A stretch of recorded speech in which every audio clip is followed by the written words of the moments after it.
ঘটনায় আহত হয়েছেন আরও একজন। বিস্তারিত জানাতে ঘটনাস্থল থেকে যুক্ত আছেন সহকর্মী মাহবুব হোসেন। মাহবুব, দুর্ঘটনায় যারা হতাহত হয়েছেন তাদের পরিচয় শনাক্ত হয়েছে কিনা? হ্যাঁ উজ্জ্বল, আপনি যেমনটি বলছিলেন আজকে সকাল 10:30টায় বনপাড়া হাটিকুমরুল মহাসড়কের যে তরমুজ পাম্প এলাকা রয়েছে, অর্থাৎ এটাকে শ্রীরামপুর বলে, এই এলাকায় বাস এবং মাইক্রোবাস এবং ট্রাকের একটি মুখোমুখি সংঘর্ষ হয়।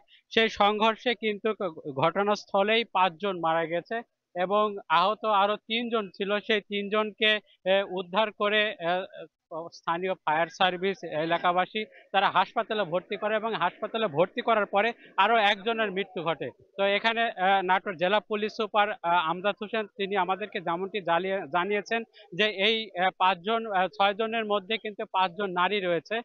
তাদের বাড়ি কুষ্টিয়া, তারা একই পরিবার হতে পারে বলে এমনটি ধারণা করছেন জেলা পুলিশ এবং হাইওয়ে পুলিশ। তারা যেটি বলছে যে আরো যে খোঁজ খবর না তারা সেটি করছেন।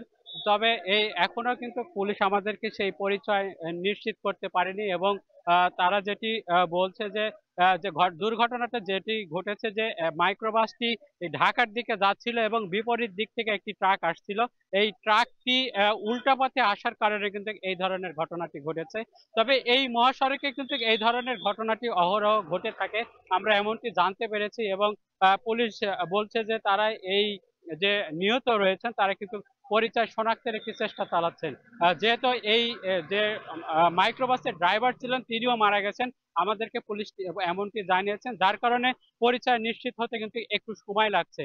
তবে পুলিশ যেটি বলছে যে এই উল্টো পথে ট্রাকটি আসার কারণে কিন্তু এই ধরনের ঘটনা এবং আমরা যেটি দেখতে পেয়েছি যে মাইক্রোবাসটি সেটি কিন্তু অনেকটাই দুমড়ে মুচড়ে গেছে, অর্থাৎ উল্টা দিক থেকে আসার পথে উল্টা দিকে আসার পথে যে ঘটনাটি সেটি কিন্তু একটি মর্মান্তিক ঘটনা এবং এই মহাসড়কে কিন্তু অহরহ এমন ঘটনা ঘটছে। তবে পুলিশ পরিচয় জানার চেষ্টা চলছে, আমরা এমন এখন পর্যন্ত এই জানতে পেরেছি। নাটোরে সড়ক দুর্ঘটনায় প্রাণ হারিয়েছেন 6 জন। এ বিষয়ে বিস্তারিত জানাচ্ছিলেন সহকর্মী মাহবুব হোসেন।